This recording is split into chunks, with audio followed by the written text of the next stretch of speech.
ಮೊಡವೆ, ವಯಸ್ಸಿನ ಗುಳ್ಳೆ, ಹರೆದ ಗುಳ್ಳೆ, ಆಕ್ನೆ, ಜೆಟ್ಸ್ ಅಂತ ನೂರಾರು ಹೆಸರು, ಇಂಗ್ಲಿಷ್ ಕನ್ನಡ ಇವೆಲ್ಲ. ಇದಕ್ಕೆಲ್ಲ ಟ್ರೀಟ್ಮೆಂಟ್ ಬೇಕೇ ಬೇಕಾ? ನಮ್ಮ ಯುವಕ ಯುವತಿಯರಲ್ಲಿ, ಹೈಸ್ಕೂಲ್ ಹುಡುಗರಲ್ಲಿ ಇದರ ಬಗ್ಗೆ ತುಂಬಾ ಸಂಶಯಗಳು ಬರ್ತಾ ಇರೋದ್ರಿಂದ ಮೊದಲನೇದಾಗಿ ಪಿಂಪಲ್ಸ್ ಯಾರಿಗ್ ಬರ್ಬೋದು? ಹುಟ್ಟಿದ ಪ್ರತಿಯೊಬ್ಬ ಮನುಷ್ಯನಿಗೂ ಮೊಡವೆ ಆಗಬಹುದು. ವಯಸ್ಸಲ್ಲಿ ಒಂದಿಲ್ಲ ಒಂದಿನ ಒಂದಾದರೂ ಪಿಂಪಲ್ ಬಂದು ಹೋಗ್ಲೇಬೇಕು. ಸಾಮಾನ್ಯವಾಗಿ ಎಲ್ಲರೂ ನೋಡುವ ಹಾಗೆ ಪಿಂಪಲ್ ಮುಖದ ಮೇಲೆ ಬರುತ್ತೆ. ಪ್ರತಿಯೊಂದು ಪಿಂಪಲ್ ತಗೊಂಡು ಹಾಸ್ಪಿಟಲ್ ಹೋಗೋ ಅವಶ್ಯಕತೆ ಇಲ್ಲ. ಎಷ್ಟೇ ಪಿಂಪಲ್ ಅದು ಅದೇನ್ ನಡೆಯುತ್ತೆ ಬಿಡಪ್ಪ ಅಂತ ಮನೇಲಿ ಕುತ್ಕೊಳ್ಳೋದನ್ನು ತಪ್ಪು.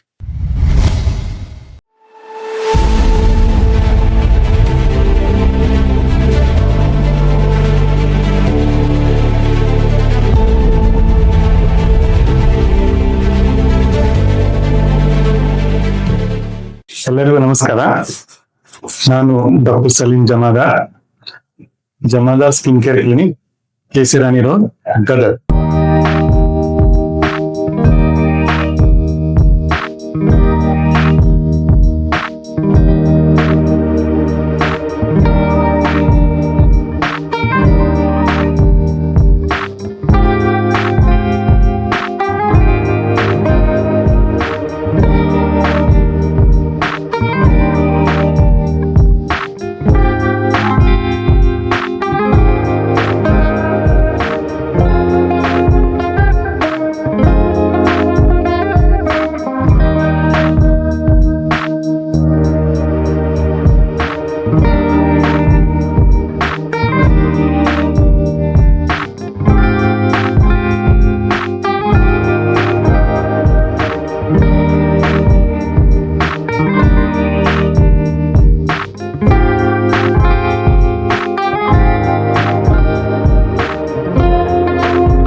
ಎಲ್ಲರಿಗೂ ನಮಸ್ಕಾರ. ನಾನು doctor Saleem Jamadar skin care clinic, KC Rani road, Gadag. ನಾನು ಈಗಾಗಲೇ ಕೆಲವು ವಿಡಿಯೋಗಳನ್ನು ಹಾಕಿದ್ದೆ ಈ ಗಜಕರ್ಣಗೋಸ್ಕರ, ಹಾಗೂ ಈ ಕೂದಲಿಗೆ ಸಂಬಂಧಪಟ್ಟಂತೆ ಕೆಲವೊಂದು ವಿಡಿಯೋಗಳನ್ನು ಹಾಕಿದ್ದೆ. ಅವನ್ನೆಲ್ಲ ತಾವು ಮೆಚ್ಚಿದ್ದೀರಿ, ಸಬ್ಸ್ಕ್ರೈಬ್ ಮಾಡಿದ್ರಿ, ಫಾಲೋ ಮಾಡ್ತಾ ಇದ್ದೀರಿ. ಅದಕ್ಕೆಲ್ಲ ಸಾವಿರಾರು ಸಂಖ್ಯೆಯಲ್ಲಿ ಪ್ರೋತ್ಸಾಹ ಕೊಟ್ಟಿದ್ದಕ್ಕೆ ತುಂಬಾ ಧನ್ಯವಾದಗಳು. ಈಗ ನಾನೊಂದು ಹೊಸ ವಿಷಯದೊಂದಿಗೆ ಬರ್ತಾ ಇದ್ದೀನಿ. ಅದು ಕೂಡ ಅತಿ ಮುಖ್ಯವಾಗಿ ಯುವ ಜನಾಂಗಕ್ಕೆ ಅದು ಅತ್ಯಂತವಾಗಿ ಅದರ ಒಂದು ತಿಳುವಳಿಕೆ ಅವಶ್ಯಕತೆ ಇರೋದ್ರಿಂದ ನಾನು ಆ ವಿಷಯದ ಬಗ್ಗೆ ಮಾತಾಡ್ತೀನಿ. ಇದೇನು ಒಂದು ಸಿಂಪಲ್ ವಿಷಯವ ಅಥವಾ ನಿಜವಾಗ್ಲೂ ಕಾಂಪ್ಲಿಕೇಟೆಡ್ ವಿಷಯವ? ಈ ಸಿಂಪಲ್ ಕಾಂಪ್ಲಿಕೇಟೆಡ್ ಅಂತ ಮಾತಾಡ್ತಿರೋದು ನಾನು ಪಿಂಪಲ್ ಬಗ್ಗೆ, ಅಂದ್ರೆ ಮೊಡವೆ, ವಯಸ್ಸಿನ ಗುಳ್ಳೆ, ಹರೆದ ಗುಳ್ಳೆ, ಆಕ್ನೆ, ಜೆಟ್ಸ್ ಅಂತ ನೂರಾರು ಹೆಸರು, ಇಂಗ್ಲಿಷ್ ಕನ್ನಡ ಇವೆಲ್ಲ. ಇದಕ್ಕೆಲ್ಲ ಟ್ರೀಟ್ಮೆಂಟ್ ಬೇಕೇ ಬೇಕಾ? ಇಲ್ಲ ಇದನ್ನ ಗಮನಿಸದೆ ಸುಮ್ಮನೆ ಅಲಕ್ಷ್ಯ ಮಾಡ್ಬೋದ? ಪಿಂಪಲ್ ಯಾಕೆ ಬರ್ಲೇಬೇಕು? ಯಾವಾಗ ಬರ್ಬೇಕು? ಎಷ್ಟು ಬಂದ್ರೆ ಏನ್ ತೊಂದ್ರೆ? ಈ ಮುಂತಾದ ಪ್ರಶ್ನೆಗಳು. ನಾವು ಏನ್ ಮಾಡ್ಬೇಕು ಪಿಂಪಲ್ಸ್? ನಾವೇನಾದ್ರು ಮಾಡಕ್ ಸಾಧ್ಯನ? ಪ್ರತಿಯೊಂದು ವೈದ್ಯಗಳನ್ನ ಹೋಗ್ಬೇಕು. ಪ್ರತಿಯೊಂದು ಪಿಂಪಲ್ ಟ್ರೀಟ್ಮೆಂಟ್ ಬೇಕೇ ಬೇಕಾ? ಇಲ್ಲ ನಡೆಯೋದ್ರ? ಪಿಂಪಲ್ಸ್ ಏನಾದ್ರು ತೊಂದರೆಗಳಾಗುತ್ತೆ, ಪಿಂಪಲ್ಸ್ ಮುಂದೆ ಏನಾದ್ರು ಆರೋಗ್ಯ ಹಾನಿ ಆಗುತ್ತೆ. ಬರೀ ಹಾರ್ಮೋನ್ಗಳ ಕಾರಣ ಅಥವಾ ನ್ಯಾಚುರಲ್ ನಾವು ಊಟ ಮಾಡೋ ಪದ್ಧತಿ, ನಮ್ಮ ವ್ಯಾಯಾಮ ಪದ್ಧತಿ, ಇವೆಲ್ಲ ಇದ್ರ ಮೇಲೆ ಪರಿಣಾಮ ಇದೆಯಾ? ಇಲ್ಲ. ಏನು ಹಾರ್ಮೋನ್ ಟೆಸ್ಟ್ ಪ್ರತಿಯೊಬ್ಬರು ಪಿಂಪಲ್ ಇದ್ರೆ ಮಾಡಿಸ್ಲೇಬೇಕಾ? ಇವೆಲ್ಲ ಸಂದೇಹಗಳು ನಮ್ಮ ಯುವಕ ಯುವತಿಯರಲ್ಲಿ, ಹೈಸ್ಕೂಲ್ ಹುಡುಗರಲ್ಲಿ ಇದರ ಬಗ್ಗೆ ತುಂಬಾ ಸಂಶಯಗಳು ಬರ್ತಾ ಇರೋದ್ರಿಂದ, ತುಂಬಾ ಕ್ವೇರಿಗಳು ಬರ್ತಾ ಇರೋದ್ರಿಂದ ನಾನು ಒಂದು ವಿಷಯದ ಬಗ್ಗೆ ನಾನು ವಿವರವಾಗಿ ತಮ್ಮ ಕೆಲವು ಸಂದೇಹಗಳನ್ನ ತಮಗೆ ಮನದಟ್ಟವಾಗುವ ಹಾಗೆ ನಿವಾರಣೆ ಮಾಡಲು ಈಗ ಪ್ರಯತ್ನಿಸ್ತೇನೆ. ಮೊದಲನೇ ಭಾಗದಲ್ಲಿ ಪಿಂಪಲ್ ಅಂದ್ರೇನು, ಅಂದ್ರೆ ಮೊಡವೆ ಅಂದ್ರೇನು, ದೇಹದ ಯಾವ ಭಾಗದಲ್ಲಿ ಬರುತ್ತೆ, ಯಾವಾಗ ಬರುತ್ತೆ, ಅದಕ್ಕೆ ಕಾರಣಗಳೇನು, ಆಮೇಲೆ ಅದರಿಂದ ಆಗುವ ತೊಂದರೆಗಳೇನು, ಈ ಬಗ್ಗೆ ಮಾತಾಡೋಣ. ಇನ್ನೊಂದು ವಿಡಿಯೋದಲ್ಲಿ ಮುಂದಿನ ಭಾಗದಲ್ಲಿ ಅದಕ್ಕೆ ಏನ್ ಚಿಕಿತ್ಸೆ, ನಾವು ಏನ್ ಪಾಲಿಸ್ಬೇಕು, ಏನ್ ಮಾಡ್ಬೇಕು, ಏನ್ ಮಾಡಬಾರ್ದು, ಅದ್ರ ಬಗ್ಗೆ ಇರೋ ತಪ್ಪು ತಿಳುವಳಿಕೆನು, ಅದನ್ನ ಹೆಂಗ್ ಪರಿಹಾರ ಮಾಡ್ಕೊಳ್ಳೋದು ಅಂತ ಇನ್ನೊಂದು ವಿಡಿಯೋದಲ್ಲಿ ನಾವು ಅದ್ರ ಬಗ್ಗೆ ತಿಳ್ಕೊಳ್ಳೋಕೆ ಪ್ರಯತ್ನ ಮಾಡ್ತೀವಿ. ಈಗ ಮೊದಲನೇದಾಗಿ ಪಿಂಪಲ್ಸ್ ಯಾರಿಗ್ ಬರ್ಬೋದು? ಹುಟ್ಟಿದ ಪ್ರತಿಯೊಬ್ಬ ಮನುಷ್ಯನಿಗೂ ಮೊಡವೆ ಆಗಬಹುದು. ವಯಸ್ಸಲ್ಲಿ ಒಂದಿಲ್ಲ ಒಂದಿನ ಒಂದಾದರೂ ಪಿಂಪಲ್ ಬಂದು ಹೋಗ್ಲೇಬೇಕು. ಪಿಂಪಲ್ ಅಷ್ಟೊಂದು ಸಿಂಪಲ್ ವಿಷಯದ ಯಾರನ್ನ ಬಿಡೋ ಇಲ್ಲ. ಮುಖದ ಯಾವುದೇ ಭಾಗದಲ್ಲಿ ಬರಬಹುದು, ಮುಖಕ್ಕಷ್ಟೇ ಬರಬಹುದು ಅಲ್ಲ, ಮುಖಕ್ಕೂ ಬರಬಹುದು, ತಲೆಯಲ್ಲಿ ಬರಬಹುದು, ಬೆನ್ನಲ್ಲಿ ಬರಬಹುದು, ಎದೆಗೆ ಬರಬಹುದು, ಭುಜಗಳಲ್ಲಿ ಬರಬಹುದು, ಕೆಲವರಿಗೆ ತೊಡೆಗಳಲ್ಲಿ ಕೂಡ. ಇವೆಲ್ಲ ಬೇರೆ ಬೇರೆ ವಿಧಗಳು ಹಾಗೂ ಬೇರೆ ಬೇರೆ ಚಿಕಿತ್ಸೆ. ಸಾಮಾನ್ಯವಾಗಿ ಎಲ್ಲರೂ ನೋಡುವ ಹಾಗೆ ಪಿಂಪಲ್ ಮುಖದ ಮೇಲೆ ಬರೋದು. ಆಮೇಲೆ ಸಾಮಾನ್ಯವಾಗಿ ಕೆಲವೊಂದು ತಿಂಗಳಿದ್ದು ಏನು ತೊಂದರೆ ಕೊಡದೆ ಹಂಗಿನ ತಾನೇ ನಿವಾರಣೆ ಆಗುತ್ತೆ. ಇದು ತುಂಬಾ ಜನ ನೋಡಿರೋದು ಹಾಗೂ ಇದು ಸರಿಯಾದ ವಿಷಯ ಕೂಡ. ಇಷ್ಟೇ ಬಂದು ಹೋಗೋದಾದ್ರೆ ನಾವು ಇದ್ರ ಬಗ್ಗೆ ಇಷ್ಟ ಇದು ಅಲ್ಲಿಗೆ ಮುಗಿಯೋದಿಲ್ಲ. ಪಿಂಪಲ್ ಬರೋದು ಹೋಗೋದು, ಬರೋದು ಹೋಗೋದು. ಎಷ್ಟು ದಿವಸ ಆದ್ರೆ ನಾವು ಹೋಗೋದು, ಎಷ್ಟು ದಿವಸ ಆದ್ರೆ ಏನೂ ಕಾಂಪ್ಲಿಕೇಶನ್ ಅಂದ್ರೆ ತೊಂದರೆಗಳು ಆಗೋದಿಲ್ಲ. ಇವೆಲ್ಲಾನು ನಾವು ವಿಚಾರ ಮಾಡಬೇಕಾಗುತ್ತೆ. ಪ್ರತಿಯೊಂದು ಪಿಂಪಲ್ ತಗೊಂಡು ಹಾಸ್ಪಿಟಲ್ಗೆ ಹೋಗೋ ಅವಶ್ಯಕ ಇಲ್ಲ. ಎಷ್ಟೇ ಪಿಂಪಲ್ ಅದು ಅದೇನ್ ನಡೆಯುತ್ತೆ ಬಿಡಪ್ಪ ಅಂತ ಮನೆಗೆ ಹೊತ್ಕೊಳ್ಳೋದನ್ನು ಎರಡು ನಾವು ಅದಕ್ಕೆ ಪಿಂಪಲ್ಸ್ ಬಗ್ಗೆ ಕೆಲವರು ಅಪ್ರೋಚ್ ಹೆಂಗಿರ್ತಾರೆ ನಾವು ನೋಡೋ ಪ್ರಕಾರ, 2 ಪಿಂಪಲ್ಗೆ ಕಣ್ಣೀರ್ ಹಾಕೊಂಡ್ ಬರ ಹುಡುಗರು ಹುಡುಗಿರು, ಮುಖ ಎಲ್ಲ ಪಿಂಪಲ್ ಆಗಿ ಗಣ್ಣೆಲ್ಲ ಗುಳ್ಳೆ ಆಗಿ ಕಿವುಗುಳ್ಳೆ ಆದ್ರೆ ಅವೇನು ಬಿಡು ಅಂತ ಇರೋ ಜನನೇ ಇರ್ತಾರೆ. 2 ತರನೇ ಇರ್ತಾರೆ. ಸೊ ಇದು ಅವರವರ ಒಂದು ವೈಯಕ್ತಿಕವಾದ ರಿಯಾಕ್ಷನ್ ಆಗುತ್ತೆ. ಇದು ಅವ್ರ ಮೇಲೆ ಡಿಪೆಂಡ್ ಆಗುತ್ತೆ. ಅವರ ಒಂದು ಮಾನಸಿಕವಾಗಿ ಅದನ್ನ ಅವ್ರು ಹೆಂಗೆ ಅಪ್ರೋಚ್ ಮಾಡ್ತಾರೆ ಅದ್ರ ಮೇಲೆ ಇದು ಅವರ ಒಂದು ರಿಯಾಕ್ಷನ್ ಡಿಪೆಂಡ್ ಆಗುತ್ತೆ. ಈಗ ಪಿಂಪಲ್ಸ್ ಬರೋದು ಎಲ್ಲಿಂದ? ಪಿಂಪಲ್ಸ್ ಬರೋದು ಚರ್ಮದಲ್ಲಿರೋ ಕೆಲವೊಂದು ಗ್ರಂಥಿಗಳಿಂದ. ಅವು ಎಣ್ಣೆ ಉತ್ಪಾದನೆ ಮಾಡುವ ಗ್ರಂಥಿಗಳಿಂದ, ಅಂದ್ರೆ ಅವಕ್ಕೆ ಸಬೇಸಿಯಸ್ ಗ್ಲ್ಯಾಂಡ್ ಅಂತ. ಸಬೇಸಿಯಸ್ ಗ್ಲ್ಯಾಂಡ್ ಅನ್ನೋದು ಈ ಕೂದಲಿನ ಬೇರು ಈ ದೊಡ್ಡ ಬರುತ್ತೆ. ಸೊ ಕೂದಲು ಎಲ್ಲೆಲ್ಲಿ ಇರುತ್ತೆ ಆ ಸಬೇಸಿಯಸ್ ಗ್ಲ್ಯಾಂಡ್ ಬೇರೆ ಬೇರೆ ಆಕಾರದಲ್ಲಿ ಬೇರೆ ಬೇರೆ ಸೈಜ್ ಇದೆ. ಅದರ ಮೇಲೆ ಒಂದು ಆಯಿಲ್ ಉತ್ಪಾದನೆ ಆಗುತ್ತೆ. ಈ ಆಯಿಲ್ ಉತ್ಪಾದನೆ ಸ್ಟಾರ್ಟ್ ಆಗೋದು ನಮ್ಮ ಈ ಪ್ರೌಢ ಅವಸ್ಥೆಗೆ, ಅಂದ್ರೆ ಮ್ಯಾಚೂರ್ ಸ್ಟೇಟ್ ಬಂದಾಗ ಈ ಹಾರ್ಮೋನ್ಗಳು ಇದರ ಮೇಲೆ ಸ್ಟಿಮ್ಯುಲೇಷನ್ ಅಂದ್ರೆ ಇದನ್ನ ಉತ್ತೇಜನಗೊಳಿಸಿ ಈ ಎಣ್ಣೆ ಉತ್ಪಾದನೆ ಮಾಡಕ್ ಸ್ಟಾರ್ಟ್. ಈ ಎಣ್ಣೆ ಉತ್ಪಾದನೆ ಜಾಸ್ತಿ ಆದಾಗ ಎಣ್ಣೆ ಉತ್ಪಾದನೆ ಅದು ಹೊರಗೆ ಬಂದು ನಮ್ಮ ಸ್ಕಿನ್ ಮೇಲೆ ಕಾಣಿಸ್ತು. ಆ ಸ್ಕಿನ್ ಮೇಲೆ ಬಂದಿದ್ದು ನಾವು ಕ್ಲೀನ್ ಮಾಡುವಂತ ಹೋಗ್ಬಿಡುತ್ತೆ. ಕೆಲವೊಂದ್ ಸಾರಿ ಎಣ್ಣೆ ಏನಾಗುತ್ತೆ ಅಲ್ಲೇ ಬ್ಲಾಕ್ ಆಗಿ ಈ ತರ ಒಂದು ಗ್ರಂಥಿ ಬಾವು ಬರುತ್ತೆ. ಬಾವು ಬಂದಾಗ ನಾವು ಅದನ್ನ ಪಿಂಪಲ್ ತರ ಹಾಕಬೇಕು. ಆ ಉತ್ಪಾದನೆ ಆಗುವ ಎಣ್ಣೆ ಜೊತೆ ಕೆಲವೊಂದು ಅಂಶಗಳು ಸೇರಿ ಅದು ಹೊರಗೆ ಬಂದು ಹಿಟ್ಟಿನ ತರ ಒಂದು ಮಟೀರಿಯಲ್ ಬರುತ್ತೆ. ಅದು ಹೊರಗೆ ಬಂದು ಓಪನ್ ಆಗಿ ಹೊರಗೆ ಬಂದ್ರೆ ಅದು ಬ್ಲ್ಯಾಕ್ ಆಗುತ್ತೆ. ಅದು ಅಲ್ಲೇ ಉಳ್ಕೊಂಡ್ರೆ ಅದು ವೈಟ್ ಆಗುತ್ತೆ. ಅದಕ್ಕೆ ನಾವು ಬ್ಲ್ಯಾಕ್ ಹೆಡ್ಸ್ ವೈಟ್ ಹೆಡ್ಸ್ ಅಂತ ಕರೀತೀವಿ. ಬ್ಯಾಕ್ಟೀರಿಯಾದ ಇನ್ಫೆಕ್ಷನ್ ಆಗ್ಬೇಕು, ಅದರಲ್ಲಿ ಕೆಮ್ಮು ಬರೋದು, ಕ್ಯೂ ಬರೋದು, ಅವಾಗ ನಾವೇನಂತೀವಿ ಇನ್ಫೆಕ್ಷನ್ ಆಗಿದೆ, ಇನ್ಫ್ಲಮೇಟರಿ ಅಥವಾ ಒಂದು ಹೆಚ್ಚಿನ ತೊಂದರೆ ಇರೋ ಪಿಂಪಲ್ಸ್. ಕೆಲವೊಂದ್ಸಲ ಬ್ಲಾಕ್ ಆಗಿ ಇನ್ಫೆಕ್ಷನ್ ಆಗಿ ಗಂಡ ಆಗುತ್ತೆ, ನೊಡ್ಯುಲೋಸಿಸ್ಟಿಕ್ ಅಂತ ನಾವು ಇಂಗ್ಲಿಷ್ ಹೆಸರು ಇಡ್ತೀವಿ. ದೊಡ್ಡ ಗಂಡ ಆಗುತ್ತೆ. ಅದಕ್ಕೆ ನೊಡ್ಯುಲೋಸಿಸ್ಟಿಕ್ ಆಗುತ್ತೆ.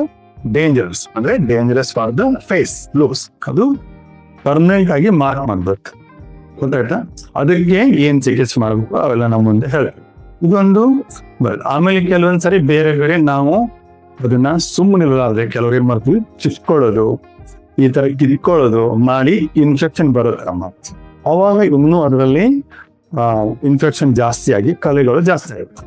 ಇವೆಲ್ಲ ಓಪನ್ ಆದಾಗ ಅಲ್ಲಲ್ಲಿ ಆ ಸಣ್ಣ ಸಣ್ಣ ಗಾಯಗಳು ಗುರ್ದ್ಕೋಬೇಕು ಅಂತೇಳಿ ಅದನ್ನ ನಾವು ಎಕ್ನೆ ಸ್ಕಾರ್ಸ್, ಎಕ್ನೆ ಮಾರ್ಕ್ಸ್, ಓಪನ್ ಪೋರ್ಸ್ ಇವಂತೆಲ್ಲ ಇದಾವಲ್ಲ, ಇವೆಲ್ಲ ವಿಧವಾದ ಒಂದು ಅದರ ನಂತರದ ಪರಿಣಾಮಗಳು. ಪಿಂಪಲ್ಸ್ ಯಾರಿಗೆ ಬರುತ್ತೆ ಎಲ್ಲ ಇದು ಸುಮಾರು 10-20% ಜನ.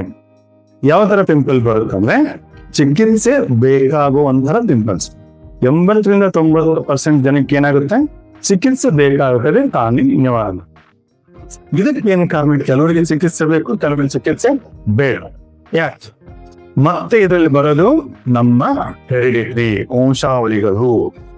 ತಂದೆ ತಾಯಿಯಲ್ಲಿ ಯಾವುದೇ ಮುಖ ಟಚ್ ಆಗಿದ್ರೆ ಅಂದ್ರೆ ಸ್ಕಾರ್ ಹುಟ್ಟು ಮಗು ಪಿಂಪಲ್ಸ್ ಬಂದ್ರೆ ಅವು ಬೇಗ ಇವ್ರಿಗೂ ಕೂಡ ಆ ಪಿಂಪಲ್ಸ್ ದೊಡ್ಡದಾಗಿ ಇದೇ ತರ ಸ್ಕಾರ್ ಆಗೋ ಚಾನ್ಸ್ ಇರುತ್ತೆ.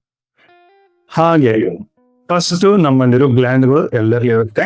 ಇದಕ್ಕೆ ಯಾವ್ಯಾವ ಟೆಸ್ಟೋಸ್ಟೆರಾನ್ ಒಂದು ಹಾರ್ಮೋನ್ ದೊಡ್ಡದಾಗುತ್ತೆ, ಮೇಲಲ್ಲಿ ಜಾಸ್ತಿ ಫಿಮೇಲಲ್ಲಿ ಜಾಸ್ತಿ. ನಾನು ಹಿಂದೆ ವಿಡಿಯೋಗಳಲ್ಲಿ ಹೇಳಿದೀನಿ. ಅದಕ್ಕೆ ಒಂದು ಗ್ಲ್ಯಾಂಡ್ಗಳು ಅಂದ್ರೆ ಈ ಗ್ರಂಥಿಗಳು, ಎಣ್ಣೆ ಉತ್ಪಾದಕ ಗ್ರಂಥಿಗಳು ಇದಕ್ಕೆ ರೆಸ್ಪಾನ್ಸ್ ಕೊಡೋ ಈ ಹಾರ್ಮೋನ್ಗೆ ಕೆಲವೊಂದು ಹೆಚ್ಚು ಕೊಡ್ತವೆ, ಕೆಲವೊಂದು ಕೊಡಬೇಕು. ಯಾವ ತರ ರೆಸ್ಪಾನ್ಸ್ ಆಗುತ್ತೆ ಅನ್ನೋದಕ್ಕೆ ಈ ಹಾರ್ಮೋನ್ಗಳು ಕಾರಣ. ಜಾಸ್ತಿ ರೆಸ್ಪಾನ್ಸ್ ಕೊಟ್ಟರೆ ಜಾಸ್ತಿ ಆಯಿಲ್ ಉತ್ಪಾದನೆ ಆಗಿ ಜಾಸ್ತಿ ಇನ್ಫೆಕ್ಷನ್ ಆಗಿ ನಾವು ಏನೇನೋ ಅದನ್ನ ಕಾಂಪ್ಲಿಕೇಶನ್ ಮಾಡ್ಕೊಂಡು ಇನ್ನೂ ಇನ್ಫೆಕ್ಷನ್ ಆಗಿ ದೊಡ್ಡ ಉರಿಯೂತ ಇನ್ಫ್ಲಮೇಷನ್ ಅಂತ ಸ್ವೆಲ್ಲಿಂಗ್ ಬಂದು ಬೇರೆ ಬೇರೆ ತರದ ಒಂದು ಕಾಂಪ್ಲಿಕೇಶನ್ಸ್ ಆಗ ಸ್ಟಾರ್ಟ್ ಆಗುತ್ತೆ. ಇದನ್ನ ನಾವು ಅವಾಯ್ಡ್ ಮಾಡ್ಬಿಟ್ಟು ಏನ್ ಮಾಡ್ಬೇಕು ಕೂಡ ನಾನು ಮುಂದೆ ಹೇಳ್ತೀನಿ. ಸೊ ಒಂದು ಎಣ್ಣೆ ಉತ್ಪಾದನೆ ಮಾಡೋ ಗ್ರಂಥಿಗಳ ಕಾರಣ ಅಂತ ತಿಳ್ಕೊಂಡ್ರಿ, ಅದ್ರ ಮೇಲೆ ಬ್ಯಾಕ್ಟೀರಿಯಾಗಳ ಪರಿಣಾಮ ಇರುತ್ತೆ ಅಂತ ತಿಳ್ಕೊಂಡ್ರಿ, ಹಾಗೂ ನಮ್ಮ ಒಂದು ಆಕ್ಟಿವಿಟಿ ಮುಟ್ಕೊಳ್ಳೋದು ಕಿತ್ಕೊಳ್ಳೋದು ಇದು ಒಂದು ಪರಿಣಾಮ ಬರುತ್ತೆ ಅನ್ಕೊಂಡ್ರೆ, ಕೊನೆಯದಾಗಿ ನಮ್ಮ ವಂಶಾವಳಿಗಳು ಇದೆಲ್ಲವನ್ನು ನಿರ್ಧಾರ ಮಾಡ್ಕೊಂತ ತಿಳಿ ಯಾವ್ಯಾವ ರೂಪದಲ್ಲಿ ಪಿಂಪಲ್ಸ್ಗಳು ಬರ್ಬೋದು ಅಂತ ಕೂಡ ನಮ್ಗೆ ಗೊತ್ತಾಯ್ತು. ಸಣ್ಣ ಒಂದು ಬುಳ್ಳೆಯಿಂದ ಇರೋದು ದೊಡ್ಡದೊಂದು ಗಂಟು ಅಥವಾ ಈ ತರ ಒಡೆದು ಸೋರು ಫುಲ್ ಗಂಟು ಕೂಡ ಆಗ್ಬೋದು. ಎರಡದ್ರ ಹೆಸರು ಮೊಡವೆನೆ, ಎರಡದ್ರ ಹೆಸರು ಪಿಂಪಲ್ಸ್. ಹಾಗೆ ಈ ತರ ಬೆನ್ನು ತುಂಬ ಕೂಡ ಪಿಂಪಲ್ಸ್ ಆಗಬಹುದು.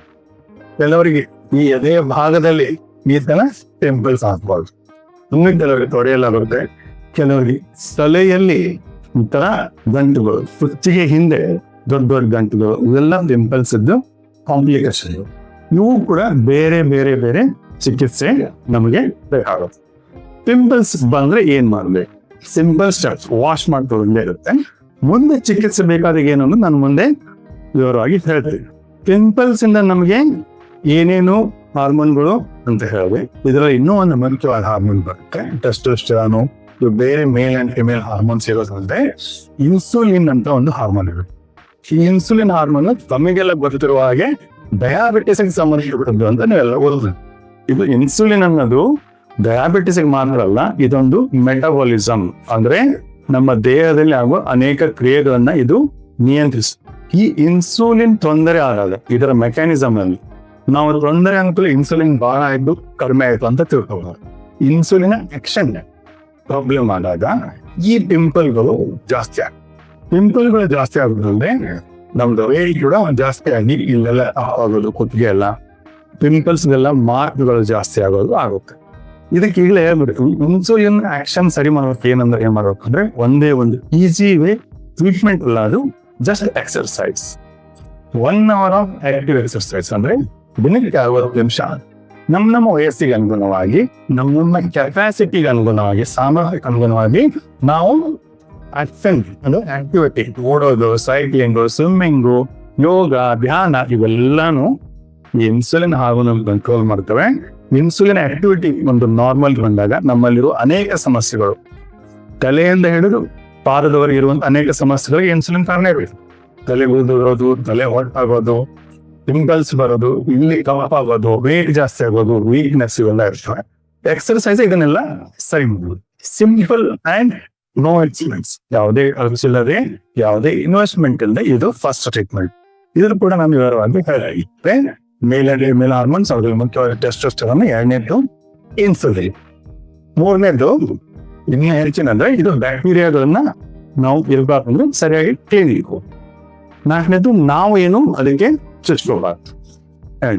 ಎಣ್ಣೆ ಉತ್ಪಾದನೆ ಗ್ರಂಥಿಗಳು ನಾವು ತಿಂದ ಎಣ್ಣೆ ಅಲ್ಲಿ ಹೋಗಿ ಕೂತ್ಕೊಳ್ಳೋದು. ಕೆಲವರು ನಾವು ಎಣ್ಣೆ ಆಯಿಲ್ ಜಾಸ್ತಿ ತಿಂದ್ರೆ ಇಲ್ಲ ಆಯಿಲ್ ಬಂದು ಸರಿ ನಾವ್ ಏನ್ ತಂದಿರ್ತೀವಿ ಅದನ್ನೆಲ್ಲ ಜೀರ್ಣ ಮಾಡೋ ಮೆಟಬಾಲಿಸಮ್ ಅಂತ ಹೇಳಿ, ಜೀರ್ಣ ಆದ ಮೇಲೆ ಅದನ್ನ ತಗೊಂಡು ಈ ಗ್ರಂಥಿಗಳು ಹೊಸದಾಗಿ ಆಯಿಲ್ ಪ್ರೊಡಕ್ಷನ್ ಅಂದ್ರೆ ಎಣ್ಣೆ ಉತ್ಪಾದನೆ, ಆಯಿಲ್ ತಿಂದದ್ದೆಲ್ಲ ಇಲ್ಲಿ ಹೋಗೋದಿಲ್ಲ ಅಂತ ಮಾತನಾಡಿದ್ರೆ ಬಯಸ್ತೀವಿ. ಈ ಹಾರ್ಮೋನುಗಳ ನಂತರ ಇನ್ನೊಂದು ಮುಖ್ಯವಾದ ನಾನು ಇದನ್ನು ಕೊನೆಯಾಗಿ ಮೆನ್ಷನ್ ಮಾಡೋಕ್ಕೆ ಎಲ್ಲರೂ ನೆನಪಿನಲ್ಲಿ ಇಟ್ಕೊಳ್ಳೋ ಇದೊಂದು ಕಾರಣ ಇದೆ. ಇದು ನಾವೇ ಮಾಡಿರೋ ಮ್ಯಾನ್ ಮೇಡ್ ಅಂದ್ರೆ ನಾವಾಗೆ ಮಾಡುವಂತ ಕಾರಣ. ಈ ತರ ಒಂದು ಕ್ರೀಮ್ಗಳನ್ನ ಹಚ್ಚೋದು. ಒಂದೆರಡು ಪಿಂಪಲ್ ಆದ ತಕ್ಷಣ ಮೆಡಿಕಲ್ ಶಾಪ್ ಹೋಗೋದು, ಕೇಳೋದು, ಇವು ಸ್ಟಿರಾಯ್ಡ್ ಕ್ರೀಮ್ಗಳು. ಇದ್ರದ್ದೇ ಆದ ಬೇರೆ ಉಪಯೋಗ ಇರ್ತವೆ, ಇವು ಕೆಟ್ಟದ್ದಲ್ಲ, ಪ್ರೊಡಕ್ಷನ್ ಆಗಬಾರ್ದು ಅಂತ. ಇದ್ರದ್ದು ಬೇರೆ ರೋಗಗಳಿಗೆ ಬೇರೆ ರೀತಿಯಲ್ಲಿ ಉಪಯೋಗಿಸುವಂತ ಇವು ಕ್ರೀಮ್ಗಳು. ಇವು ಯಾವನ್ನು ಮುಖಕ್ಕೆ ಹಚ್ಚಕ್ ಬರೋದ್ರಿ. ಕೆಲವೊಂದು ಬೆಳಗಾಗಂತ ಕ್ರೀಮ್ ಇಸ್ಕೊಂತಾರೆ, ಕೆಲವೊಂದು ಇನ್ಸ್ಟಾಗ್ರಾಮ್, ಯೂಟ್ಯೂಬ್, ಅನೇಕ ಈ ಸಾಮಾಜಿಕ ಜಾಲತಾಣಗಳಲ್ಲಿ ಬರೋ ಸಜೆಷನ್ಸ್ ಫಾಲೋ ಮಾಡಕ್ ಹೋಗಿ ಕೆಲವೊಂದು ಕ್ರೀಮ್ ತಗೊಂಡು ಈ ತರ ಕ್ರೀಮ್ಗಳನ್ನ ಹಚ್ಕೊಂಡು ಅವಕ್ಕೆ ಈ ತರ ಮುಖದಲ್ಲಿ ಕಾಂಪ್ಲಿಕೇಶನ್ ಆಗುತ್ತೆ. ಮೊಡವೆ ಬರೋದು, ಮುಖ ಎಲ್ಲ ಕೆಂಪಾಗೋದು, ಮುಖದ ತುಂಬ ಗಡ್ಡ ಮೀಸೆ ಬರೋದು, ಕಲರ್ ಚೇಂಜ್ ಆಗೋದು, ಈ ತರ ಒಂದು ದುಷ್ಪರಿಣಾಮಗಳು ಈ ತರ ಕ್ರೀಮ್ಗಳಿಂದ ಆಗ. ಇದು ಇತ್ತೀಚಿನ ದಿನಗಳಲ್ಲಿ ಮುಖದ ಮೇಲೆ ಅತಿಯಾಗಿ ಮೊಡವೆಗಳು ಬರಲು ಕಾರಣ ಇದು ಒಂದು ಮ್ಯಾನ್ ಮೇಡ್, ಅಂದ್ರೆ ನಾವಾಗೆ ಮಾಡ್ಕೊಂಡಿರೋದು. ವೈದ್ಯರ ಬಳಿ ಹೋಗೋ ಅವಶ್ಯಕತೆನೇ ಇರೋದಿಲ್ಲ. ಮೆಡಿಕಲ್ ಶಾಪ್ಗೆ ಹೋಗಿ ಒಂದು ಕ್ರೀಮ್ ಕೇಳಿ ತಗೊಂಡು ಅದನ್ನೇ ಹಸ್ತ ಹೋಗ್ಬಿಡೋದು. ಈ ವಿಷಯ ನಾವು ಎಲ್ಲಿ ನೋಡಿದ್ರೆ ಈ ಕಾಲೇಜ್ಗಳಲ್ಲಿ, ಗ್ರೂಪ್ಗಳಲ್ಲಿ ಜಾಸ್ತಿ ಜನ ಎಲ್ಲಿ ಇರ್ತಾರೆ, ಅವರು ಒಬ್ಬರ ಹಚ್ಚಿದ ಇದು ನಿನ್ಗೆ ವರ್ಕ್ ಆಯ್ತಾ, ನಾನು ಅದಕ್ಕೆ ಅನ್ನೋದು. ಇದು ಇನಿಷಿಯಲಿ ಈ ಕ್ರೀಮ್ಗಳು ಸ್ಟಾರ್ಟಿಂಗ್ ಅಲ್ಲಿ ಅಂದ್ರೆ ಪ್ರಾರಂಭದಲ್ಲಿ ಮುಖಕ್ಕೆ ಒಂಥರ ಹೊಳಕೊಂಡ್ರಿಂದ ಅದನ್ನೇ ನಂಬಿಕೊಂಡು ಈ ಬೇರೆ ಬೇರೆ ಕ್ರೀಮ್ಗಳನ್ನ ಒಬ್ಬರಿಂದ ಒಬ್ಬರಿಗೆ ಹಚ್ಕೊಂಡು ಹೋಗೋದು. ಬಿಕಾಸ್ ಈ ಏಜ್ ಅಲ್ಲಿ ನಾವು ಇನ್ನೊಬ್ಬರನ್ನ ಫಾಲೋ ಮಾಡೋದು ಒಂದು ಸ್ವಭಾವ, ಸೈಕಾಲಜಿಕಲಿ ನಾವು ಹತ್ರ ಒಂದು ಡೆವಲಪ್ ಆಗ್ತಾ ಇರ್ತೀವಿ ಇನ್ನೊಬ್ಬರನ್ನ ಫಾಲೋ ಮಾಡೋರು. ಅದೇ ತರ ಈ ಕ್ರೀಮ್ಗಳು ಇದಕ್ಕೆ ಕಾರಣ. ಈ ಕ್ರೀಮ್ಗಳಿಂದ ಬರೋ ದುಷ್ಪರಿಣಾಮಗಳಲ್ಲಿ ಈಗ ನಾನು ಹೇಳಿದಂಗೆ ಬರೀ ಪಿಂಪಲ್ ಮಾತ್ರ ಅಲ್ಲ, ಬೇರೆ ಬೇರೆ ಕಾರಣ ಬರುತ್ತೆ. ಇದಕ್ಕೆ ಒಂದು ಬಹಳ ಲಾಂಗ್ ಚಿಕಿತ್ಸೆ ಬೇಕಾಗುತ್ತೆ. ಅದಕ್ಕೆ ನಾನು ಈಗಲೇ ನಿಮ್ಮ ಒಂದು ಏನು ಏನಂತ ಮಾಡ್ತಾರೆ ಅಂದ್ರೆ, ಮೊದಲನೇದಾಗಿ ಎಷ್ಟೋ ಜನಕ್ಕೆ ಕ್ರೀಮ್ ಮೇಲೆ ಅವಶ್ಯಕತೆನೇ ಇರೋದಿಲ್ಲ, ಮೆಡಿಕಲ್ ಶಾಪ್ ಹೋಗೋ ಅವಶ್ಯಕತೆ ಇರೋದಿಲ್ಲ, ಡಾಕ್ಟರ್ಗಳನ್ನು ಹೋಗೋ ಅವಶ್ಯಕ ಸುಮ್ಮನೆ ಇದ್ರೆ ಅದು ತಾನಾಗಿ ಎಷ್ಟೋ ಜನ ಹೋಗ್ಬಿಡುತ್ತೆ. ನಾನು 80% ಜನ ಅಂತ ಹೇಳ್ಬಿಟ್ಟು ಅದು ನಾನಾಗಿ ಒಂದು 2-3 ತಿಂಗಳು 6 ತಿಂಗಳು ದಾಟಿದ್ರೆ ನಾವು ಪಿಂಪಲ್ಸ್ ಹೋಗ್ಲೇ ಇಲ್ಲ ಅಂದ್ರೆ ಅವಾಗ ನೀವು ಈ ಟ್ರೀಟ್ಮೆಂಟ್ ಚಿಕಿತ್ಸೆ ಪ್ಲಾನ್ ಮಾಡಕ್ ಸ್ಟಾರ್ಟ್ ಮಾಡಿ. ಅಲ್ಲಿವರೆಗೂ ಮಾಡೋ ಅವಶ್ಯಕತೆ. ಯಾವಾಗ ನಿಮಗೆ ಇದು ಅವಧಿ ಜಾಸ್ತಿ ಅನಿಸ್ತು, ಯಾವಾಗ ನಿಮಗೆ ಅದು ಕಲೆಗಳಾಗ ಯಾವಾಗ ಈ ಸದ್ದುಗಳು ಸ್ಕಾರ್ಸ್ ಏನಂತೇಳಿ ನೀವು ಆಗೋಕ್ಕಾಗೋ, ಯಾವಾಗ ನಿಮ್ಗೆ ಈ ತರ ದೊಡ್ಡ ದೊಡ್ಡ ಗಂಟುಗಳು ನಾನು ಮೆನ್ಷನ್ ಮಾಡಿದ್ದೇನೆ ಆಗಕ್ಕೆ, ಅವಾಗ ನೀವು ಚಿಕಿತ್ಸೆಗೆ ಹೋಗ್ಬೇಕಾಗುತ್ತೆ. 2 ಪಿಂಪಲ್ ಬಂದ ತಕ್ಷಣ ವೈದ್ಯ ಹತ್ರ ನಮ್ಮಂತ ಬರೋ ಅವಶ್ಯಕತೆ ಇರೋದಿಲ್ಲ. 50-60% ಜನಕ್ಕಂತೂ ಯಾವಾಗೂ ಲೈಫಲ್ಲಿ ಪಿಂಪಲ್ಸ್ ಸಲುವಾಗಿ ವೈದ್ಯರ ಹತ್ರ ಹೋಗೋ ಅವಶ್ಯಕತೆ ಆಗುತ್ತೆ. ಇನ್ನೊಂದು 20-30 ಜನಕ್ಕೆ 1-2 ತಿಂಗಳು ವೈದ್ಯರ ಹತ್ರ ತೋರಿಸಿದ್ರೆ ಸಾಕು. 10% ಜನಕ್ಕೆ ಮಾತ್ರ ಲಾಂಗ್ ಟ್ರೀಟ್ಮೆಂಟ್ ಬೇಕಾಗುತ್ತೆ. ಅದ್ರಲ್ಲಿ ಇನ್ನೂ ಕೆಲವರಿಗೆ ಆಲ್ರೆಡಿ ಕಾಂಪ್ಲಿಕೇಶನ್ ಆಗ್ಬಿಟ್ಟಿದ್ರೆ ಅವ್ರಿಗೆ ಈ ಲೇಸರು, ಸರ್ಜರಿ ಇವೆಲ್ಲ ಬೇಕಾಗ್ತವೆ. ಅದ್ರ ಬಗ್ಗೆ ನಾನು ಹೇಳ್ತೀನಿ ವಿವರವಾಗಿ. ಇದನ್ನೆಲ್ಲ ಈ ಸಬ್ಜೆಕ್ಟ್ ತಿಳ್ಕೊಬೇಕು. ಕಾರಣಗಳೇನು, ಊಟದ್ದೇನಿದೆ, ನಾನು ಹೇಳಿದ್ದೆ ಹಾಗೆ ಎಣ್ಣೆ ಉತ್ಪಾದನೆ ಆಗಲ್ಲ, ಆಯಿಲಿ ತಿಂದ್ರೆ ಅಂತಲ್ಲ, ಬಟ್ ಈ ಆಹಾರ ಪದ್ಧತಿಗಳು, ನಾನೊಂದು ಹಾರ್ಮೋನ್ ಹೆಸರು ಹೇಳಿದೆ ಇನ್ಸುಲಿನ್. ಈ ಹಾರ್ಮೋನ್ ಮೇಲೆ ನಾವು ತಿನ್ನುವ ಆಹಾರ ಪರಿಣಾಮ ಬೀರುತ್ತೆ. ಅದು ಇಂಡೈರೆಕ್ಟ್ ಆಗಿ ಪಿಂಪಲ್ಸ್ ಕಾರಣ. ಸೊ ಅದಕ್ಕೆ ಆಹಾರ ಪದ್ಧತಿ ಬಗ್ಗೆ ಕೂಡ ನಾನು ಮುಂದೆ ನಿಮಗೆ ವಿವರವಾಗಿ ಹೇಳಿದೆ. ಸೊ ಮುಂದಿನ ವಿಡಿಯೋದಲ್ಲಿ ಚಿಕಿತ್ಸೆ, ಕಾಂಪ್ಲಿಕೇಶನ್, ನಾವು ಏನ್ ಮಾಡಬೇಕು, ಏನ್ ಮಾಡಬಾರ್ದು ಮುಂತಾದ ವಿವರಗಳೊಂದಿಗೆ ಭೇಟಿಯಾಗೋಣ. ಈವರೆಗೂ ನಮ್ಗೆ ಪ್ರೋತ್ಸಾಹ ಕೊಡ್ತಾ ಇದ್ದೀರಿ. ಮುಂದಿನ ಇದೇ ರೀತಿಯ ಪ್ರೋತ್ಸಾಹ ತಮ್ಮಿಂದ ನಾನು ಎಕ್ಸ್ಪೆಕ್ಟ್ ಮಾಡ್ತೇನೆ. ಈ ಮುಂದಿನ ವಿಡಿಯೋ ನಮಗೆ ಒಂದು ನೋಟಿಫಿಕೇಶನ್ ಬರುವಾಗ ಒಂದು ಸಬ್ಸ್ಕ್ರಿಪ್ಷನ್ ಹಾಗೂ ನೋಟಿಫಿಕೇಶನ್ ಬಟನ್ಗಳನ್ನ ಪ್ರೆಸ್ ಮಾಡಲಿ. ಮುಂದಿನ ವಿಡಿಯೋದಲ್ಲಿ ಮತ್ತೆ ಭೇಟಿಯಾಗೋಣ. ನಮಸ್ಕಾರ. Thank you.